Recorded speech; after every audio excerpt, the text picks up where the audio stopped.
And a TGIF, everyone. Welcome into the First Call podcast alongside Scott Shapiro. I'm Jeremy Plonk. We're representing First Bet and Express Bet. We're going to handicap some stakes races for you this weekend. Huge weekend in the Commonwealth of Pennsylvania starts today. Of course, we record our podcast on Fridays. It is Presque Isle Masters Day on the west side of the stakes in Erie up on the lake.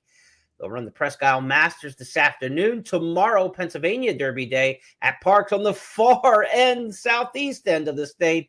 People say, oh, Presque Isle Parx, they're on the same circuit. They're about 5 hours apart by car. So a long trip across the state of Pennsylvania for folks taking in both. But that Commonwealth swing is going to be a good one this weekend, Scott. Yeah, you're a PA bred, right?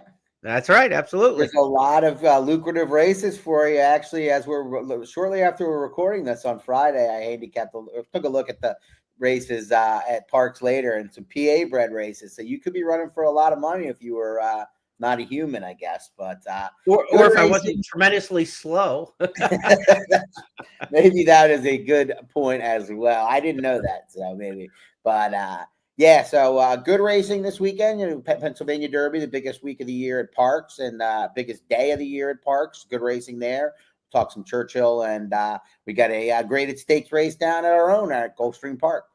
Big week in harness, too. Yesterday, it was, of course, the Little Brown Jug at the Delaware County Fair. Mohawk Million coming up on Saturday night north of the border. So a big weekend in harness as well. For those of you watching on our video podcast channels on X or on YouTube, thank you for that. Be sure to comment in the comments section, get involved in the conversation, like, share this out, help us grow the audience for the First Call podcast.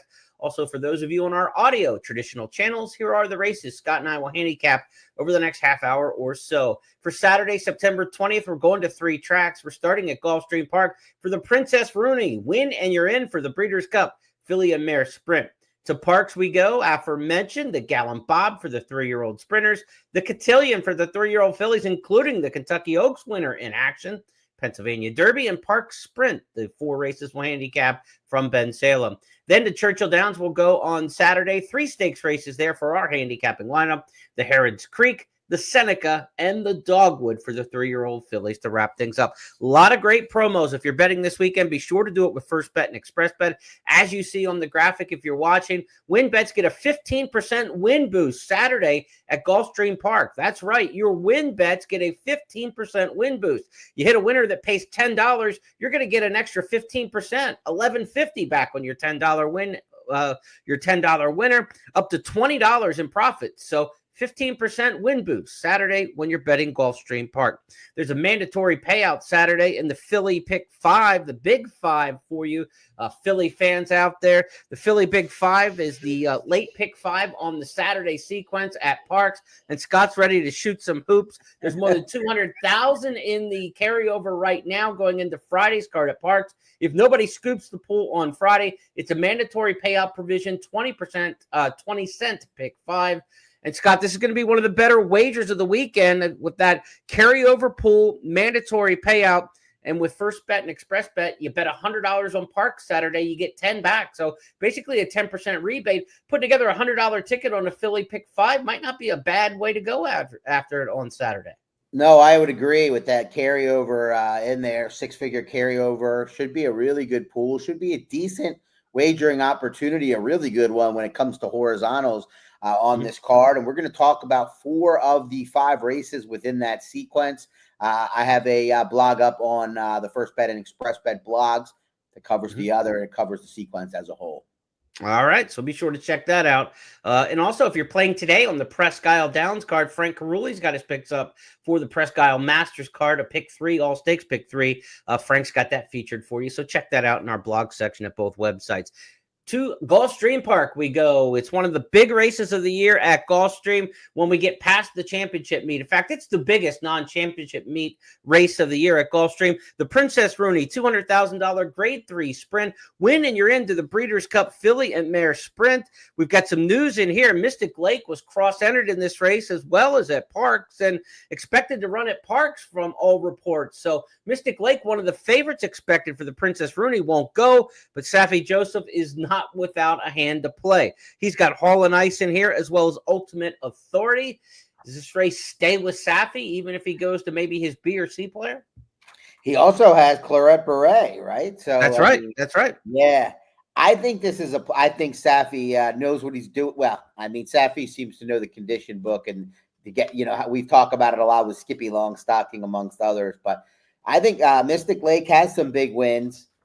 I think Hall and Ice doesn't, same connection. I mean, Hall and Ice Mhm. does, but not graded stakes. And I think that might be the goal here. Hall and Ice and sheer when the sheer drama last out, which we'll take a look at shortly.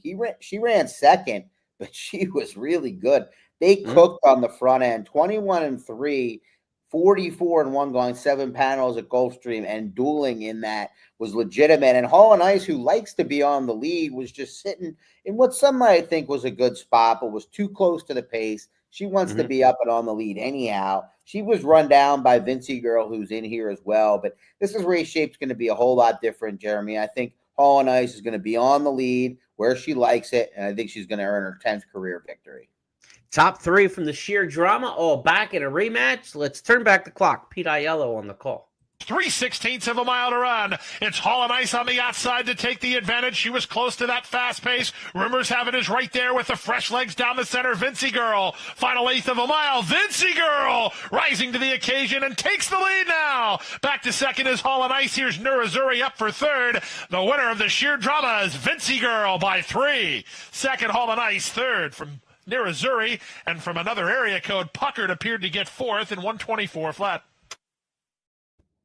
So we try to see how that race may reshuffle the pace scenario. The reason Scott's looking to flip the results back there of the sheer drama. Claret Beret, you mentioned the other Safi Joseph in here, a horse coming out of a dull effort last time against much better, of course, in the Grade 1 Ballerina. Lost a little bit at the start momentum-wise, then tried to make it up and then was completely wilting in the stretch, as you might expect in makeup mode.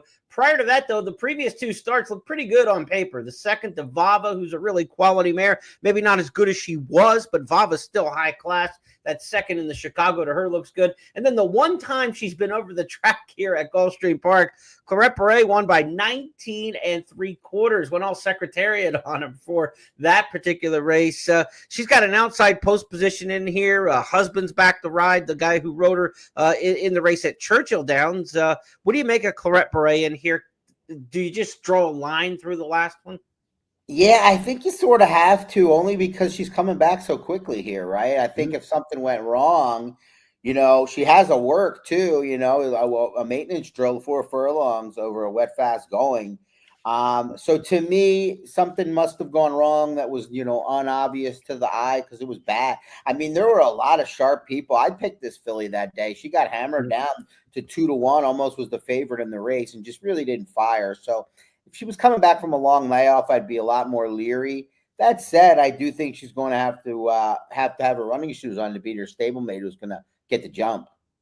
Safi Joseph has them surrounded in the Princess Rooney, the race named for the 1984 Breeders' Cup Distaff inaugural winner. And Safi's got a hand to play as well in our next stakes as we move from Gulfstream Park to Parx and we go to the Gallant Bob. The Gallant Bob will be race number 12. We're going to look at races 12, 13, 14, and 15 in succession at Parx. The Gallant Bob, Grade 2 company in here, named for the 1975 Eclipse Award-winning sprinter. He was based at the old Keystone, renamed Philadelphia Park, renamed Parx in its different evolutions. Ran at Penn National as well. Good Pennsylvania runner, Gallant Bob, 75 Eclipse Award winner. The 3-year-old Grade 2 stakes in his name. Has a really good field in here. Neo Equus on the far outside here, I know is your pick in here. Safi Joseph looking to take the first 2 on the podcast. Yes, I guess it's in Safi we trust here to kick things off. But, this race is really strong. It's a Grade 2. Barnes is 2-1 on the morning line in here, but he's going to be potentially odds on, I would think. Coming in, Bob Baffert, the big numbers, the big barn. And he kind of, he rebounded off the disappointing St. Anita Derby, no doubt, against a really good field, a better one than he meets here in the Jerkins. My question is, the Bob Baffert runners are usually geared up, especially for a spot like that, off the layoff. So a move forward here might be asking a lot, maybe not. And I just think he's going to get a little bit over bet. If he wins this race by 3, I won't be surprised. But I think there's some interesting options in here. And it's not as if I think Barnes is unbeatable, although if he runs that race. So I think there's a couple of intriguing options that are going to probably be second and third choice. You got Retribution for Cherie DeVos along the rail, which was why I didn't pick him in the end. But he's never run a bad race, and I think he's going to get an honest pace. And I think Neo Equos is going to finally get a better price than 5-2. And I think he's going to be on the outside under Irad Ortiz, sprinting, which is ideally what he wants, and a little bit off the pace, relaxing where he wants, which I think is ultimately what he'll want to do, sprinting in the end. We're on the same page in this respect. The winner of this race, I think, is an alumnus of the Jersey Shore Stakes. But I like Donut God in here, who was second off a long layoff. This is the horse I loved going into the winter for trainer Brian Lynch. I thought Donut God was going to be a really, really important 3-year-old this year down in Tampa and staying in the shorter races. Donut God came back off the layoff in the Jersey Shore. Had been off since December to July. He took his run at Neo Equus, and then Neo Equus sloughed him off. But if he moves forward second off the layoff, I could see this result being flipped. I'm going to take a shot with Donut God. You've got Neo Equus. Let's show the fans both in action at Monmouth with Matt Dinnerman. Neo Equos has command of the race now. Donut God, the only one with a chance to beat him. Fire Pit behind in third. Off the turn, Neo Equos has a challenge. Here's Donut God on the outside trying to catch him. Neo Equos, furlong to go, finding more on the lead. Donut God trying hard, but he's behind in second as Neo Equos opens up the lead again. And it's Neo Equos and Samuel Marin to win the Jersey Shore by 2.5 lengths. Going to have to improve to beat him, no question. But second off the layoff is where you kind of hope to get that improvement. And that's why I'm going to take my shot with Donut God. Hopefully, the price in here is fair. Like you say, Barnes is going to help the price on all of our horses, I think, in here, as he'll be bet. As for Barnes, look, this is a horse who was all the rage coming off his first 2 starts. Then in the morning, he started getting outworked a little bit by some of the Bafferts, and some of the shine looked like it was coming off of him.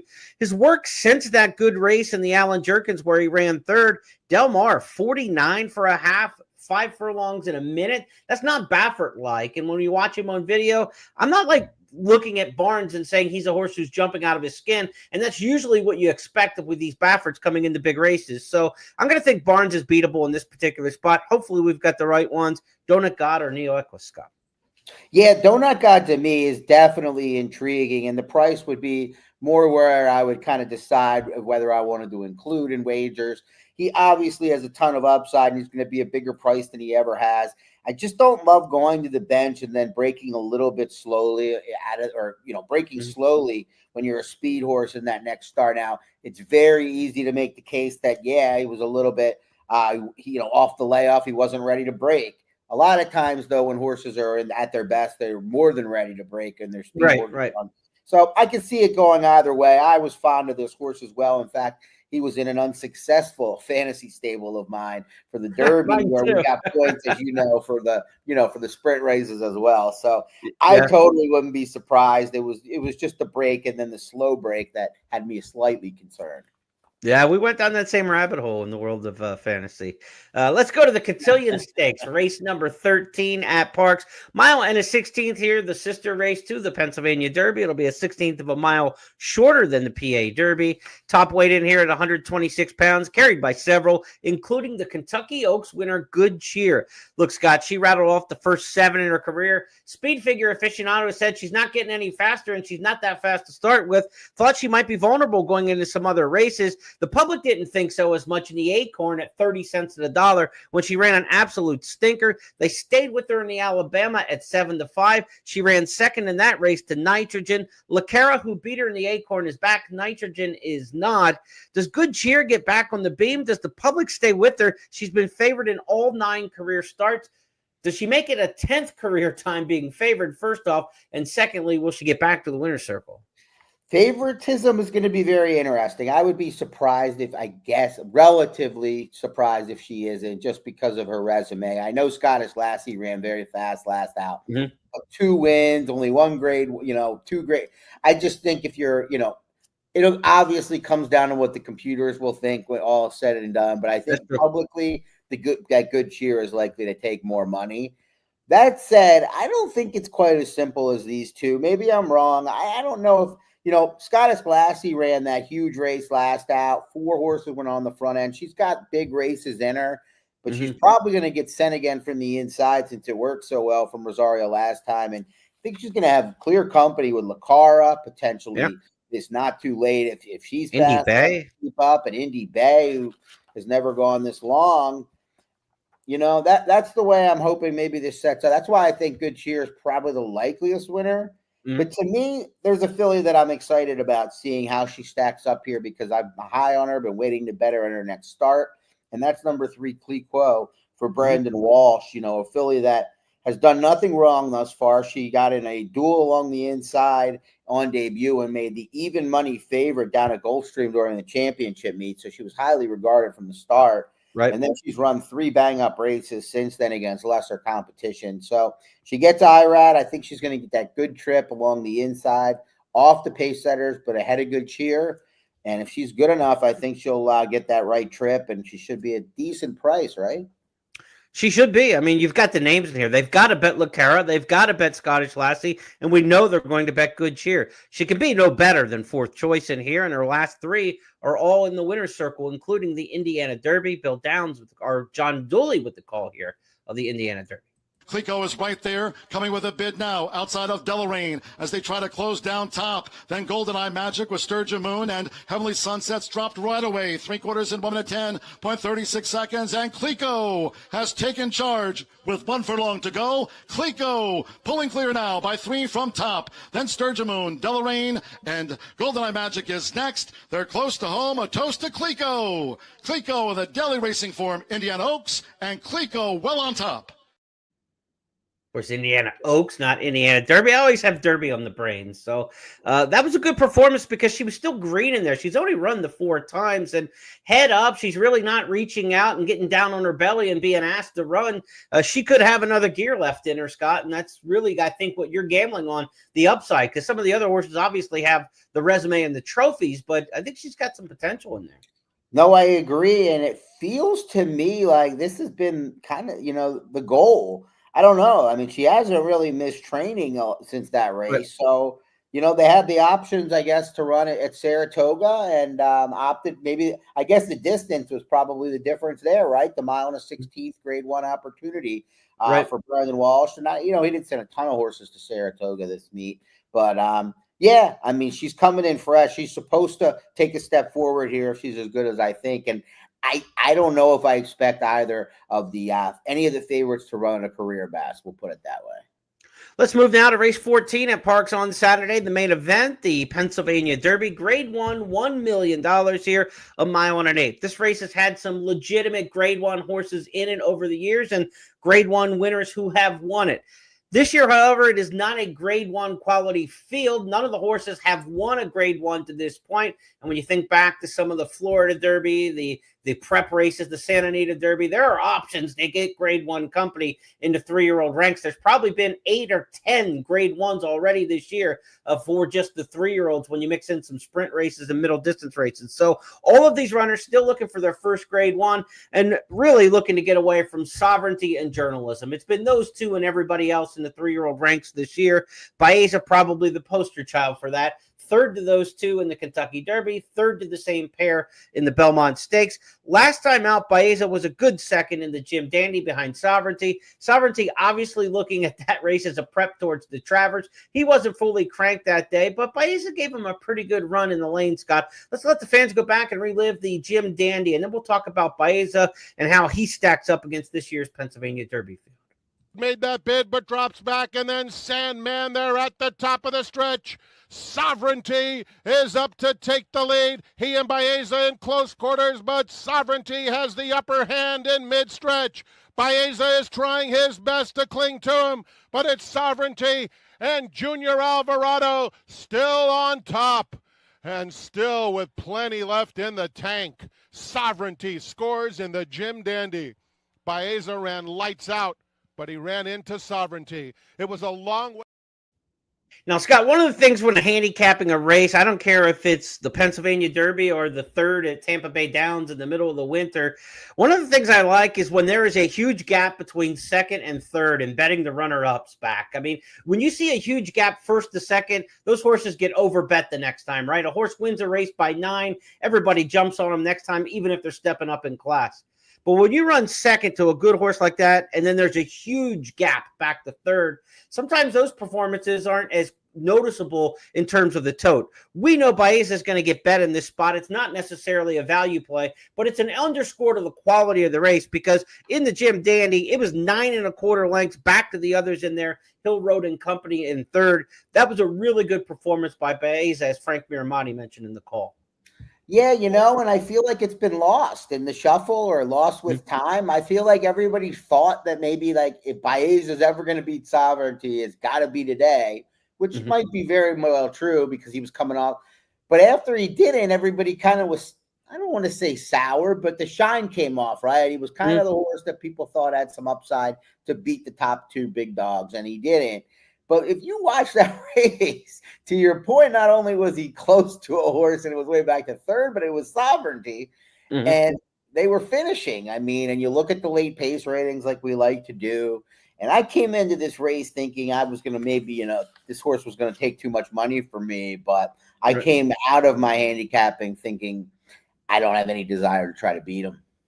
I agree. Another big triple-digit brisk late pace figure in a race where there is plenty of speed. And in fact, the horses who are overmatched in this race are horses that have a little bit of pace about them on top of it. So while they're not going to be around in the stretch, they could be around early to, to make things quicker. Out to Belly, cheap speed to the inside. So Sandy probably is going to want to be forwardly placed from the rail. We know Magnitude's got speed from the inside, and Mo Plex a lot of speed from the outside. So there's quality speed and cheap speed in here. They're in far divergent parts of the starting gate. So when they start crossing over, I mean, that usually quickens the pace. The outside horses got to go fast to cross over. The inside horses have to go fast to maintain their position into the first turn here, 1 1/8 at Parx. So this race is going to go quick, and I think that only benefits Baeza, and he should be awfully tough to beat. He's the son of Mackenzie, of course, who won the Pennsylvania Derby back in 2018 for trainer Bob Baffert. Baffert's won this race 4 times. He's got goal-oriented in here.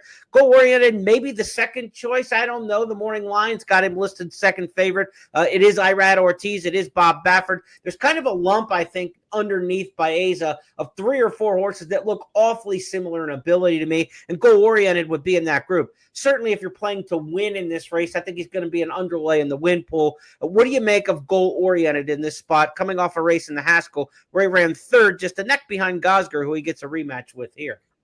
Yeah, I can't see him being favored over Gosger. I can't see him taking more money than Gosger. I don't see why. I know Baffert and Irad, but that gets evened out as we know later in the wagering. That's not judged. The public isn't going to dictate wagering in this race as much as it's not the Kentucky Derby. So to me, goal oriented, he just really hasn't. Like, what's his way of winning this race? To me, I look at it. I see Irad taking over. So always when a new jock is aboard, you always have to consider maybe new tactics. And maybe they're going to. When Baffert has been at his best, he just takes horses to the front when he chips to the East Coast. Maybe they're going to do that, but to me, that doesn't work in this spot. I mean, I don't think he's good enough to overcome what looks to be an early battle to do so. So I don't see how he outkicks the field, particularly Baeza.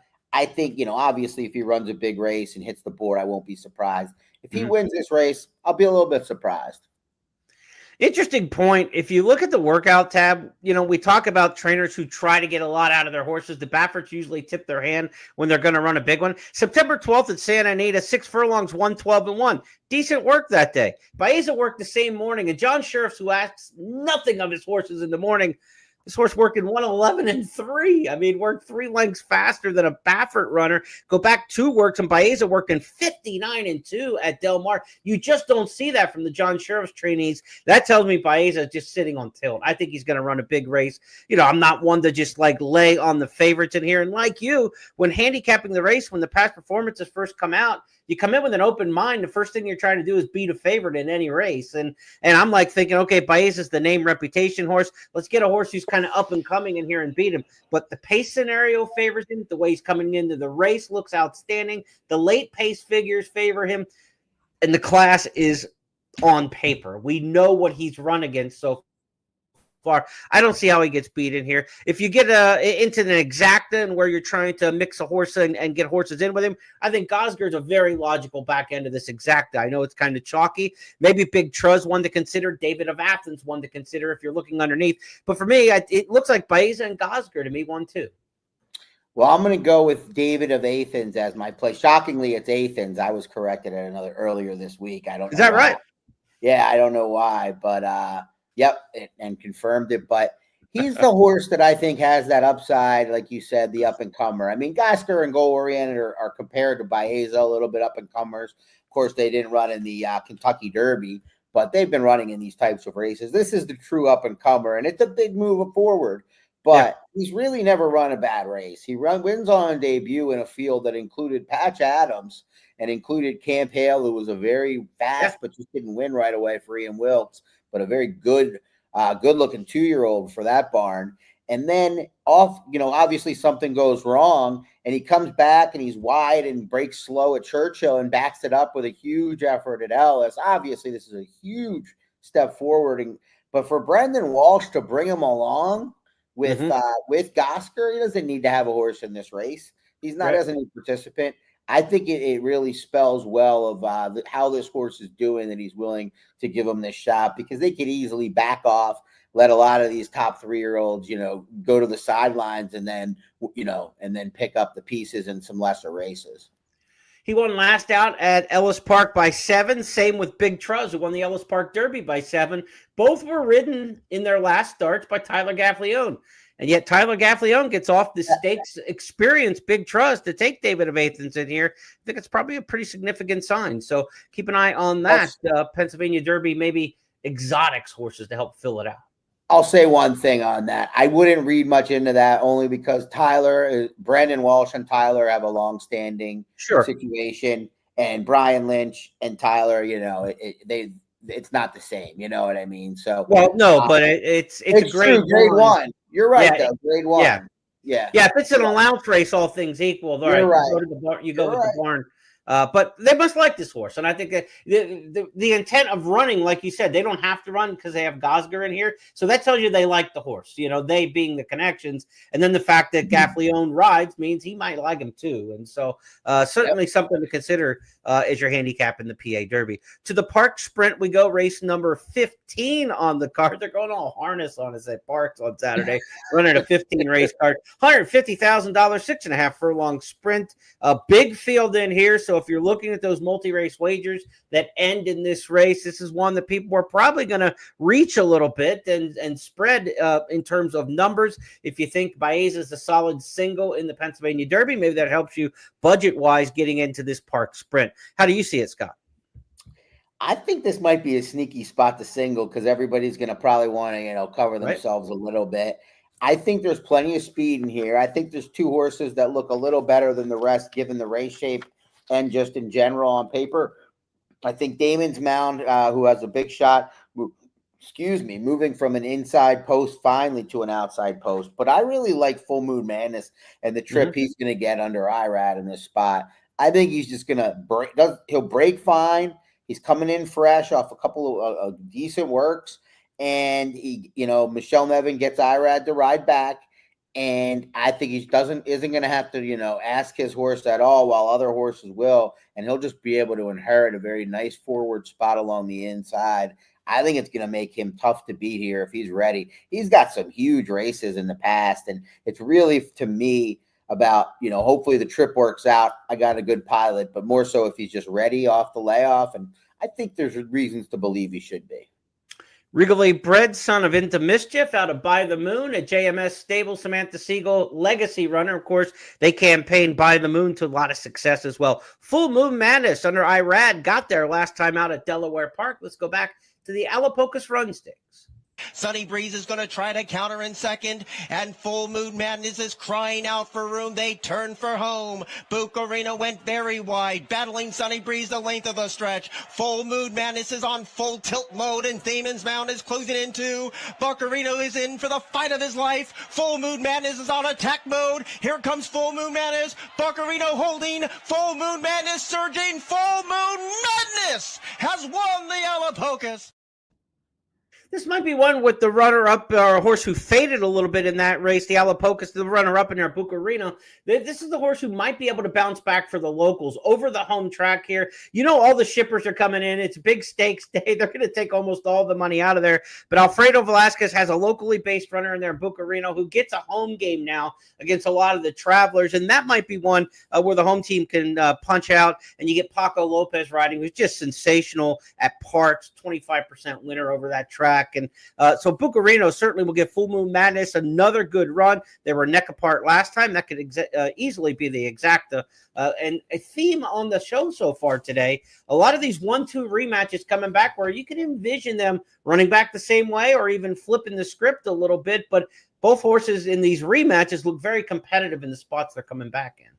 Yeah, and Bucarino, no knocks. He came back and did run a decent race on the turf, and then big race back on this course to prepare for this. I just thought he might get cooked up a little bit earlier. I was hoping that, but he's got a lot of good races under his belt, particularly over this surface. He was third in this race last year at 9-5.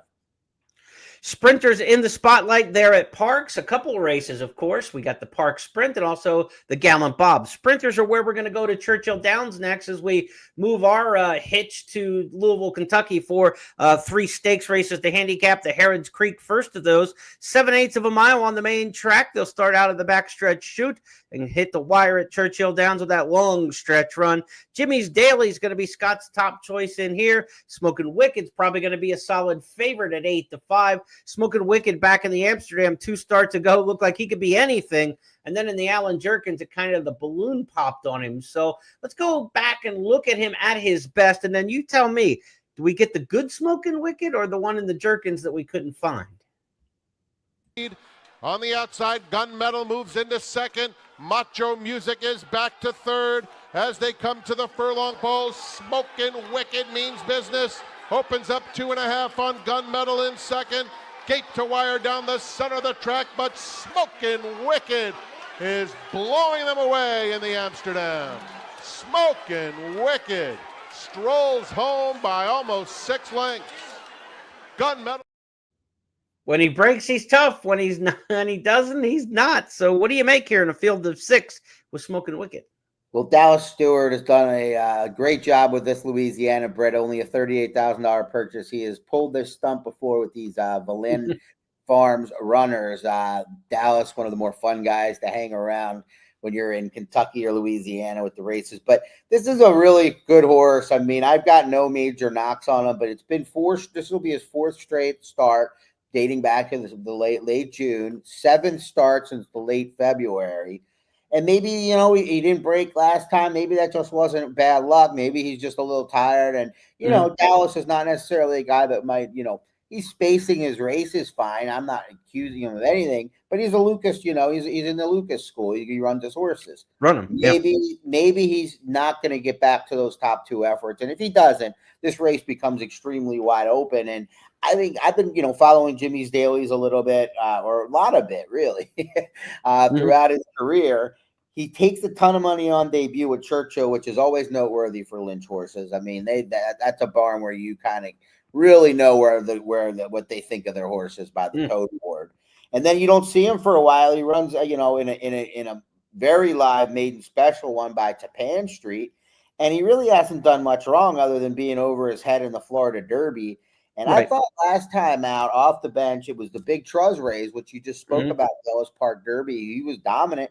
That's his stablemate. Jimmy's Daily's got a very passive ride from Mario Gutierrez. Had a little bit of trouble. Came on late without much urging. Now he gets Jose Ortiz second off the layoff. You cut back to a true sprint. I think Jimmy's Daily's is very live in the spot. I like that. A little bit of a cutback, second off the layoff. Jose Ortiz. Yeah, I could see that. And Smoking Wicked is one of those horses, like you mentioned, you know, Dallas Stewart, a disciple of D. Wayne Lucas, run them.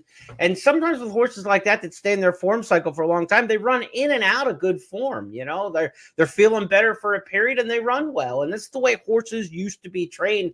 It's not so much anymore. And nowadays, like if you're going to get a horse to run well nowadays, people are like, okay, you got to give them a break, give them a break, and then bring them back freshened. But that's not the way that was done for a century until the last, a few years. So Dallas Stewart, old school approach there, and you're going to get some good performances and you're going to get some poor performances that way, but not afraid to run the horses. And Smoking Wicked, when he's good, he's really good. We'll see which version we get on Saturday. To race number 8 at Churchill, we'll go to the Seneca Stakes, $175,000 here. The Seneca is for 3-year-old fillies, going 1 mile and a 16th. Field of 7 in here. Quick Kick coming off a win in the Iowa Oaks. 6-5 that day. You don't close at Prairie Meadows. That's what I tell people. You don't close at Prairie Meadows. Watch this one close. There goes Quick Kick, and she's made an eye-catching move from the back of the pack all the way into the second spot, but she's still 5, maybe 6 lengths behind Say You Can as they approach the final furlong. Say You Can now just needs another 16th and a half to go. Quick Kick is the only one with a chance to get her. She is gaining ground, but the wire's coming fast. Say You Can, Quick Kick, they hit it together in the Iowa Oaks. Was it Say You Can? Was it Quick Kick? They were way ahead of Paradise City, who finished 3rd.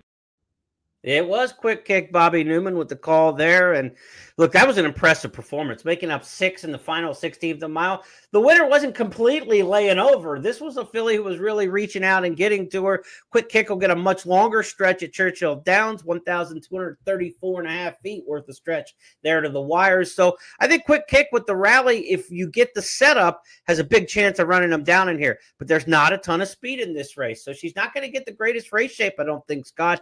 Do you like Quick Kick or somebody else? Well, I think I like Quick Kick more than the favorite Immersive, who I don't know if they're going to be as far apart off the morning line, but Immersive always gets hammered. She's the former, the 2-year-old champ, right? That just hasn't had ideal trips the last couple and hasn't overcome them. Manny Franco will be off for the first time. You get for the Rancheroo, who, the Manny rides have been a little bit questionable, but I mean, Florent, very similar style of riding as Manny's gotten caught in. Maybe they're going to go with this filly, but I think she's seen the better days. So that was a big run from Quick Kick. But at 5-2 or less, she's got to prove it to me still at this oval or this circuit. Amos, though, continues to be on fire. But this is a race where I wanted to take an up-and-comer. I looked at a couple of them, and I thought that, just both those fillies were going to get overbet and might not be all that with a big resume. I like number 3, Ivory and Ebony, potentially to be that filly. I think this filly will be closer to the pace than it may look on paper. You mentioned the lack of speed. Even Liam in the Dust, who looks kind of like, oh, this is the filly on the lead. She's not really fast anymore, So yeah, 47s, 48s. Yeah, it's not going to take much to make the lead. That's why maybe Florent goes. But Ivory and Ebony ran a good race last out at Saratoga out of the Wilson Chute. 3rd off the layoff. You get the full stretch out now to 2 turns. May work, may not. But at the price, you get I like that you get Jose for Dale Romans. And, there's a lot of big riders out of town or not at Churchill that kind of come in and out with the big card. To get Jose this day might be meaningful. I overlooked Immersive in here really, probably to a fault.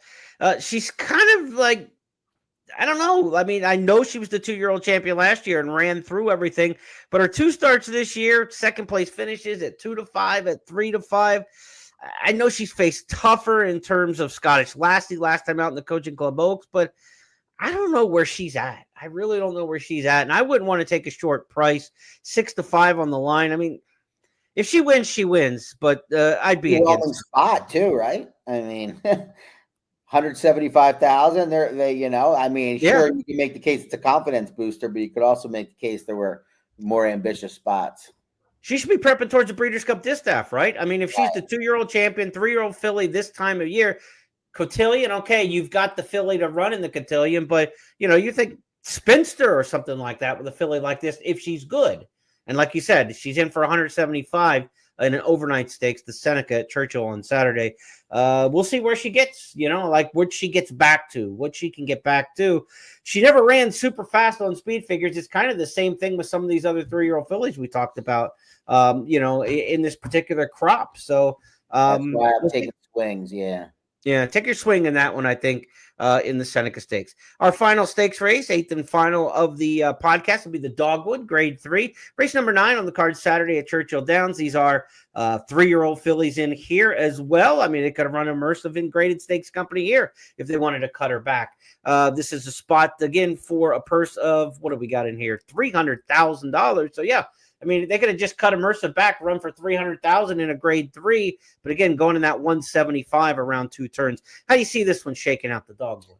Yeah, good race. I mean, you got Echo Sound coming in, disappointed in the test as the favorite, but ran a couple of bang-up races prior to that, including the win on Preakness Day in the Ms. Preakness.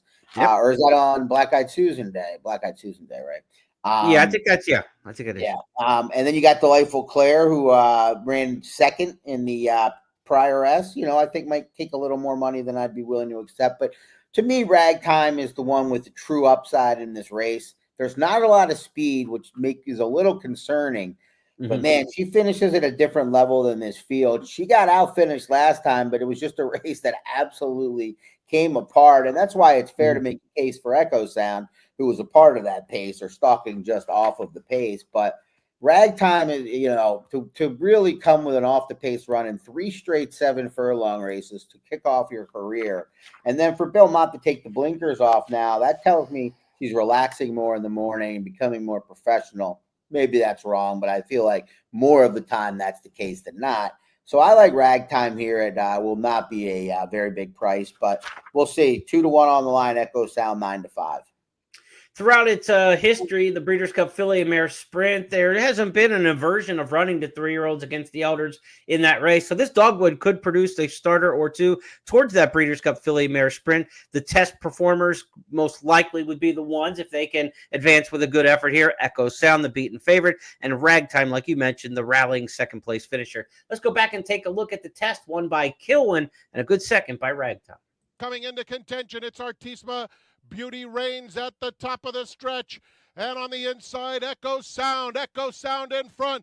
Beauty Reigns, center of the track. Ragtime is coming now to challenge for the lead. And even Kilwin in with a shot too. Ragtime takes the lead, has to fend off Kilwin, who just keeps on coming. Kilwin or Ragtime. Kilwin on the outside. Kilwin gets up under Jose Ortiz to win the test, presented by Ticketmaster in a thriller over Ragtime. Got some great photo finish highlights on the podcast today. Frank Miramotti with the call there. That's going to wrap up our handicapping for Saturday. Again, huge day at Parx for Pennsylvania Derby Day. Big stakes day at Churchill. The sprinters in the spotlight in the Princess Rooney down at Gulfstream for the Breeders' Cup Filly and Mare Sprint. A lot of good action. Harness on Saturday night, the Mohawk Million. Be sure to check that out. We've got a $10 money back special on win bets, finishing second and third in select stakes races at Woodbine Mohawk on Saturday night if you're playing those harness races. Allison Magley will have you covered on the harness side for sure at the blog section at expressbet.com. Scott, I'll give you the final word on a PA weekend. Yeah, some prices I think available in some of these races, although I've said that before. Hopefully it doesn't chalk out, although at least on those days when it does chalk out, you usually see some big performances from some cool horses. But either way, a lot of good opportunities on First Bet and Express Bet, and wish you and everybody luck. All right. On behalf of Scott and our host emeritus, Jeff Siegel, best wishes to Jeff. Have a great weekend, everybody. We'll talk to you next week.